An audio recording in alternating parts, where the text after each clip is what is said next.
Межконтинентальная баллистическая ракета «Сармат». Главный фетиш российских воинствующих патриотов. О ней поют песни. Из России матушки вдаль глядят сарматушки. Ее макеты устанавливают на автомобиле для патриотических пробегов. Про нее регулярно рассказывают по телевизору. Первый испытательный пуск «Сармата» состоится отсюда, с космодрома Плесецк. Для некоторых россиян возможность показать Америке Кузькину мать почти экзистенциальная потребность. И само ощущение того, что мы можем жахнуть, помогает немного компенсировать бедность и неустроенность российской жизни.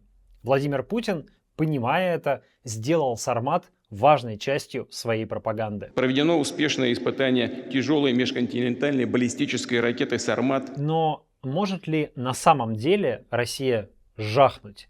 Если посмотреть украинские источники, то они в один голос говорят, что «Сармат» — пустышка, которой Кремль может тешить своих турбопатриотов, но серьезные люди на Западе понимают, что никакой существенной угрозы эти ракеты не представляют. Меня зовут Дмитрий Колезев, я журналист. У меня нет технического образования, поэтому, когда я сажусь делать видео про вооружение или другие связанные с техникой вещи, я честно называю это дилетантским разбором. Но такой подход позволяет мне, разобравшись в вопросе, объяснять некоторые технические вещи максимально простым языком, чтобы было понятно и не специалистам. Так что в очередном дилетантском разборе давайте посмотрим, что за ракета такая «Сармат». Действительно ли в ней применяются революционные технологии и почему скептики сомневаются в ее работоспособности? Ответим на вопрос о том, почему Путину так важно скорее поставить «Сарматы» на боевое дежурство.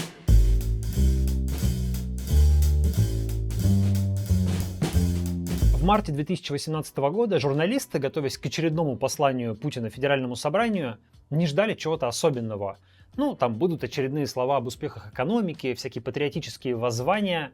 Однако Путин удивил. Значительную часть своего выступления он посвятил показу анимационных роликов довольно низкого качества, которые рассказывали о новых видах вооружений. Это оружие должно было сделать Россию непобедимой и грозной для всего мира, а главным образом, конечно, для США. Не случайно одно из видео показывало, как боеголовка летит прямо на штат Флорида. Одним из продемонстрированных вооружений была ракета «Сармат». Начали активную фазу испытаний нового ракетного комплекса с тяжелой межконтинентальной ракетой. Мы назвали его «Сармат». И с тех пор о «Сармате» регулярно рассказывали пропагандисты, обещая, что ракета вот-вот будет испытана, а затем пущена в серию и поставлена на боевое дежурство. Уже к 2020 году обещали массовую поставку «Сарматов» в войска. Но, как это часто бывает в российском ВПК, сроки то и дело сдвигались. На самом деле, первые испытания собирались проводить еще в 2016 году, за 2 года до той презентации Путина. Это должно было быть бросковое испытание, когда макет ракеты, чьи габариты и масса соответствуют конечному изделию, запускается из шахты и летит буквально несколько секунд, а потом падает на землю или в море. Но их пришлось перенести на год, как затем и основные испытания. От идеи строительства отдельного полигона для испытаний «Сармата» отказались, и в итоге, после многочисленных переносов, ракету полноценно испытали только в апреле 2022 года.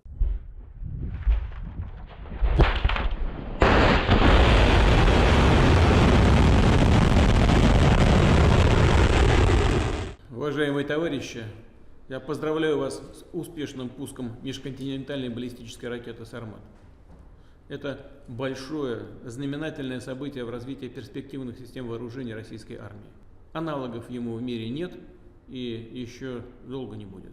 Еще одно испытание «Сармата» должно было стать красивым жестом к очередному посланию Путина Федеральному собранию в 2023 году, в разгар войны в Украине. К тому же, за день до этого Джо Байден съездил в Киев, и сообщение об успешном испытании грозного «Сармата» могло стать эффектным ответом на этот внешнеполитический шаг. Но испытание оказалось неудачным, о чем сообщил телеканал CNN и еще несколько западных СМИ. Американские источники сделали такой вывод, потому что Россия сама предупредила США о запуске ракеты, но затем не сделала публичного заявления об успешном испытании. Российская сторона официально эти сообщения не опровергала и не подтверждала, лишь огрызаясь в сторону американских журналистов. Несмотря на это, в ноябре 2022 года было объявлено о начале серийного выпуска «Сарматов», а совсем недавно, 1 сентября 2023 года, глава Роскосмоса Юрий Борисов объявил, что ракета встала на боевое дежурство. Но сделано это было странно. Во-первых, о таком важном событии, по идее, должен был, конечно, сообщить лично Путин. Во-вторых, Борисов сделал заявление не во время доклада Верховному главнокомандующему или министру обороны, а вскользь, на встрече со школьниками 1 сентября. Также поставлен на боевое дежурство стратегический комплекс «Сармат». Межконтинентальные баллистические ракеты бывают твердо- и жидкотопливными. В среднем твердотопливные ракеты менее мощные, зато в несколько раз легче. Их можно запускать с мобильных установок. Это вот такие многоколесные тягачи, которые вы все наверняка видели на парадах. Жидкотопливные ракеты обычно тяжелее и медленнее разгоняются. Запускаются они, как правило, из стационарных шахт, хотя есть образцы, носителем которых являются подводные лодки. Конкуренция жидко- и твердотопливных ракет — это один из основных сюжетов российского военного ракетостроения. Твердотопливники говорят, что их ракеты быстрее разгоняются, а значит их сложнее сбить, ведь во время разгона ракета наиболее уязвима для противоракетной обороны ПРО. Жидкотопливники отвечают, что зато их ракеты могут нести больше полезной нагрузки. Не только больше настоящих боеголовок, но и ложные боеголовки и разнообразные ловушки, так что средством ПРО с ними справляться как раз сложнее. В Советском Союзе и в России в итоге делают оба вида ракет. Самые новые твердотопливные ракеты сухопутного базирования называются ЯРС, а жидкотопливные — Сармат. Пытаясь ответить на вопрос, что на самом деле такое Сармат, упираешься в две полярные концепции. Независимые эксперты, а вслед за ними оппозиционные журналисты и комментаторы говорят, что это всего лишь несколько модернизированная советская ракета «Воевода», которую в натовской классификации называют «Сатана». А разработчики Сармата и российские пропагандисты твердят, что Сармат абсолютно новая разработка, у которой с Воеводой общие только размеры. Но все-таки чем Сармат будет лучше Воеводы? Вы знаете, Сармат и Воевода совпадает только название, что это ракета. И совпадают геометрические характеристики ракеты. Это длина и диаметр. Потому что и Сармат, и Воевода будут находиться в тех же шахтах. Да, действительно. Одна из особенностей Сармата — то, что его будут запускать из старых шахт, которые построили для ракеты Воевода. Это значительно удешевляет перевооружение, ведь шахта — это не просто дырка в земле. Это достаточно сложное инженерное сооружение с автоматизированными элементами, со специальной демпферной защитой, которая должна уберечь ракету в случае ядерного взрыва рядом. Глубина такой шахты 72 метра, диаметр 10 метров, вокруг инженерные системы, системы безопасности и прочая инфраструктура. Кстати, интересный момент. Ядерное соперничество заставляет страны все время думать о том, как защищать свой ядерный арсенал. Ведь пусковые установки ракет — это приоритетная цель для вражеского ядерного удара. Американцы изначально свою систему ПРО развернули именно вокруг района размещения шахт ядерных ракет в Калифорнии, в знаменитом среди любителей мыльных опер округе Санта-Барбара. Советский Союз же выбрал строить ПРО вокруг столицы. Расположение советских и российских шахт с Воеводами, а стало быть в будущем и с Сарматами, американцам хорошо известно, так что приходится предусматривать возможность ядерного удара по местам базирования этих ракет.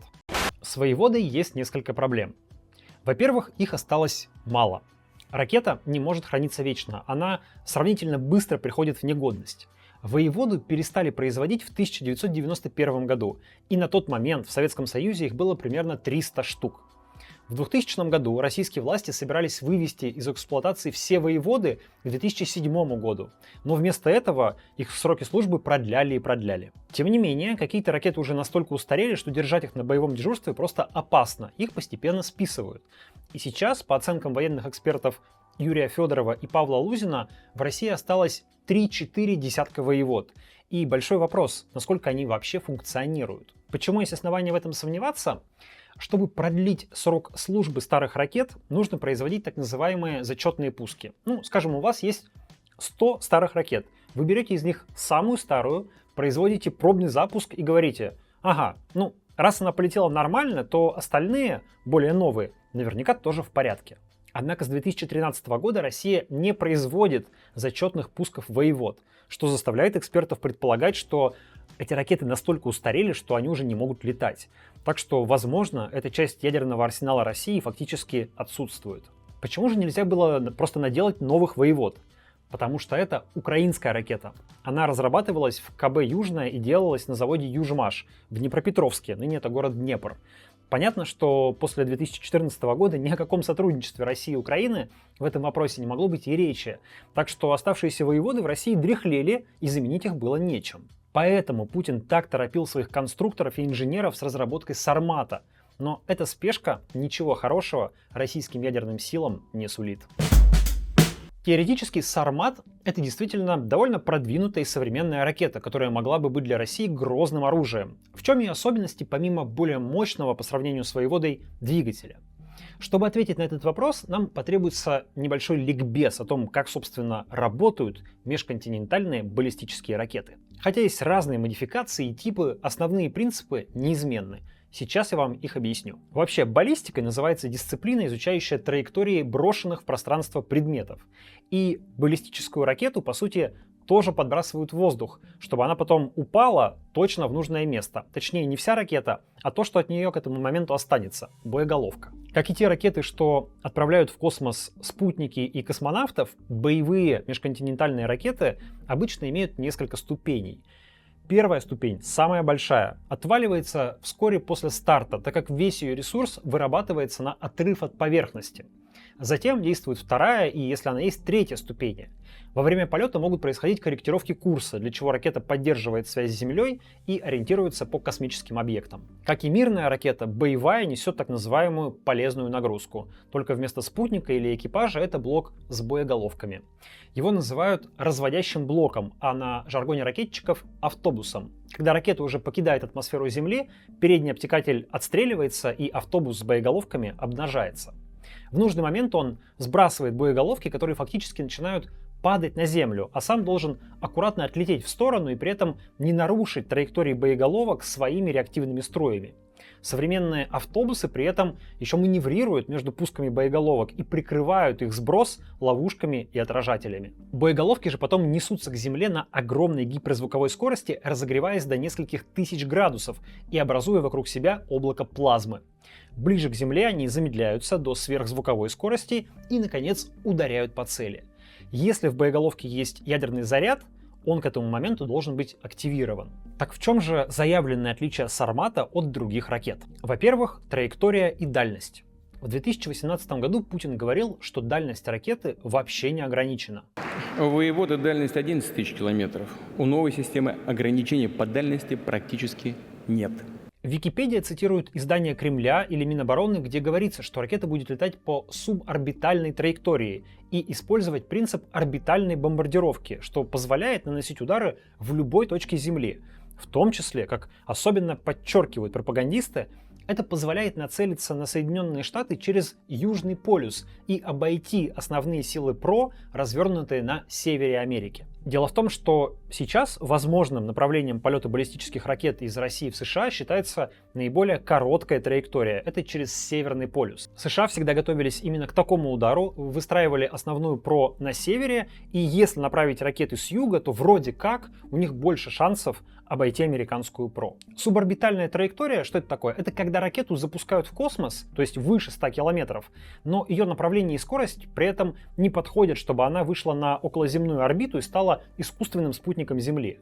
Вообще, если бы она таким спутником стала, то это даже удобно. Сбрасывать боеголовки ведь можно и с орбиты. И это было бы очень грозным оружием, которое можно неожиданно обрушить на любую точку мира. Но Международный договор о космосе запрещает вывод ядерного оружия на орбиту. Кстати, у Советского Союза еще в 60-е годы появилась ракета Р-36 ОРБ, которая позволяла забрасывать разводящий блок на орбиту, и фактически получался боевой спутник. Но в 80-е годы ее сняли с вооружения. Во-первых, из-за подписания международных договоров, а во-вторых, потому что она считалась не особо эффективной. Однако договоры сегодня позволяют использовать суборбитальную траекторию.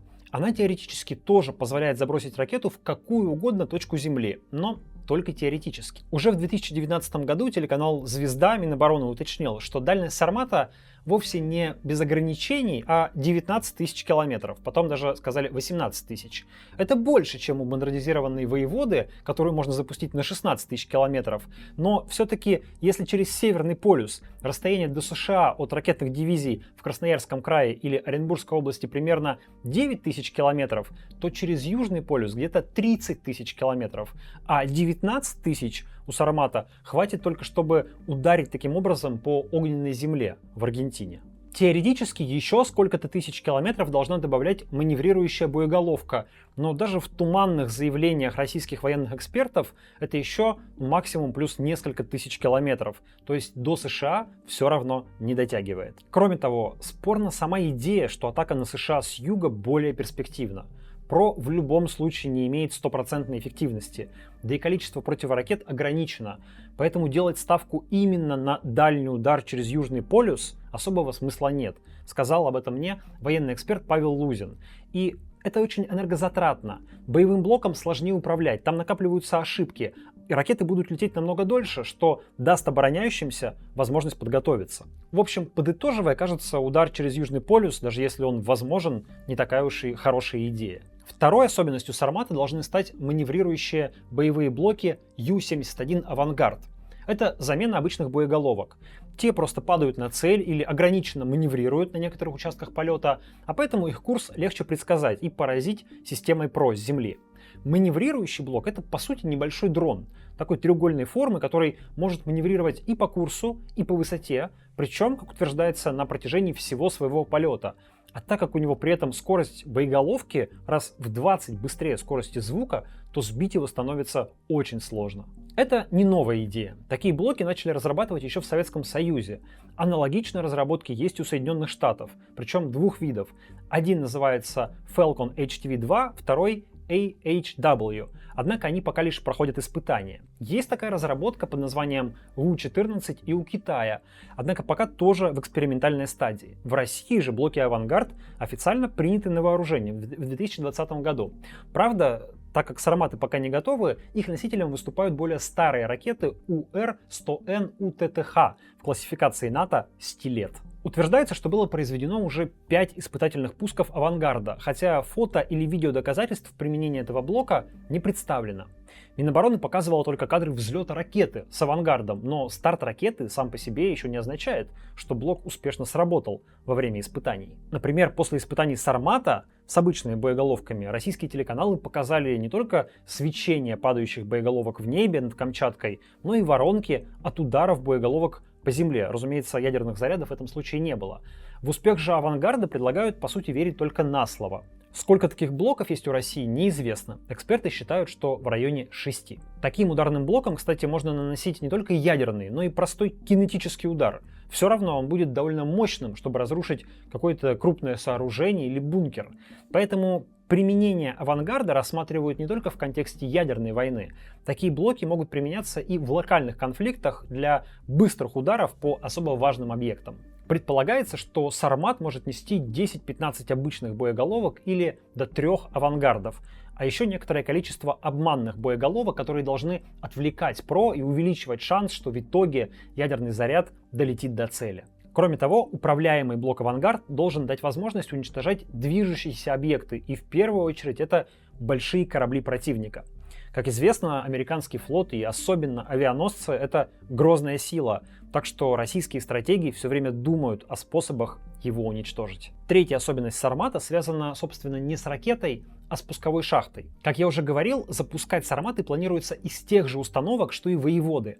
А так как их местоположение не является особым секретом, то нужно как-то защитить ракету от поражения на земле. И для этого придумали систему активной защиты боевой стартовой позиции. Это сравнительно дешевое решение. Шахту ракеты окружают 100 артиллерийских стволов, которые в случае угрозы выстреливают в небо над ней такое плотное облако металлических шариков и стрел, которые должны разрушить приближающуюся боеголовку противника. Кстати, еще один интересный факт. Чтобы уменьшить риск поражения пусковых шахт, Россия старается размещать свои межконтинентальные баллистические ракеты как можно дальше от границ и от моря, откуда теоретически могут ударить подлодки или корабли. Пусковые установки российских межконтинентальных баллистических ракет расположены более чем в 1000 километров от побережья, а «Сарматы» планируется ставить в Красноярском крае и в Оренбургской области, откуда до моря вообще 2100 километров. Но почему же скептики сомневаются насчет «Сарматов»? Есть 3 причины. Как пишет военный эксперт Юрий Федоров, когда воеводу принимали на вооружение еще в Советском Союзе, было проведено 19 летно-конструкторских испытаний, из которых 17 были удачными. «Сармат» же испытали 2 раза, причем один неудачно. Ни в Советском Союзе, ни в США такую сырую ракету бы просто не поставили на вооружение, она опасна. Воеводы дышат на ладан, их надо срочно менять, так что Путин явно очень торопит своих ракетчиков, а те боятся подвести начальника. Я предполагаю, что Дмитрия Рогозина уволили из Роскосмоса с волчьим билетом, как раз потому, что он не смог обеспечить своевременное строительство «Сармата», зато написал ту самую песню про Сарматушку.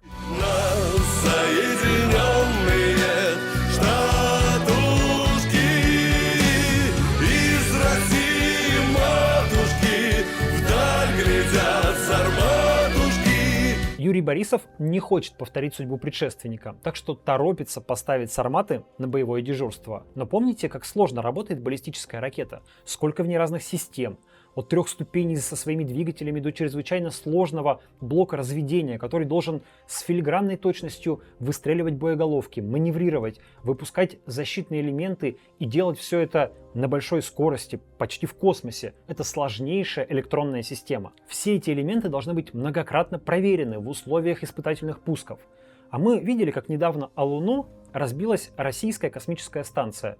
Так что есть поводы сомневаться в том, что вся эта чрезвычайно сложная система будет работать как надо. Во-вторых, производство этих технически сложных ракет сейчас крайне затруднено из-за санкций. Все эти системы, конечно, требуют электронных комплектующих и микрочипов.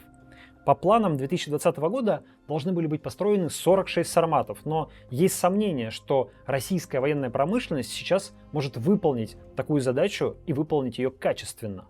В-третьих, даже если «Сарматы» будут построены и окажутся надлежащего качества, некоторые эксперты просто считают саму идею строительства суперракет излишней и рассчитанной скорее на патриотический пафос, нежели на реальное применение для ядерного сдерживания. Дело в том, что и нынешние межконтинентальные баллистические ракеты, как российские, так и американские, довольно сложно перехватить средствами ПРО, особенно когда будет залп, например, сотни таких ракет.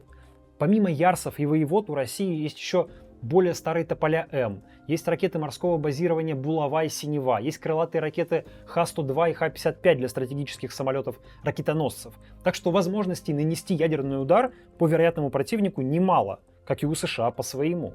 «Сармат» тут особой погоды не делает. Конечно, в гонке вооружений важно постоянно модернизировать и обновлять арсенал, но из того, что я прочитал и узнал о «Сармате», не следует, что он в корне изменит существующую ситуацию.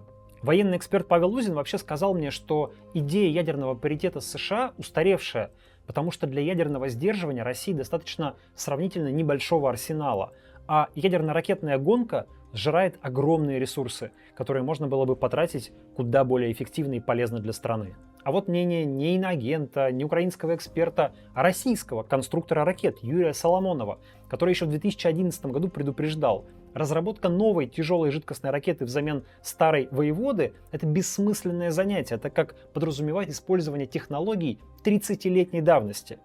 По мнению конструктора, как только США начнут размещать элементы ПРО в космосе, а это произойдет, когда доставка грузов на орбиту станет дешевле, то медленные на старте жидкотопливные ракеты станут легкими целями для таких систем. Впрочем, Юрий Соломонов тот самый твердотопливник, он конструктор ракеты «Булава», так что он защищает свою концепцию. Ну а для большинства россиян это слишком сложный технический спор. Им достаточно знать, что где-то там у нас есть огромные мощные «Сарматы», и если что, мы можем весь мир в труху.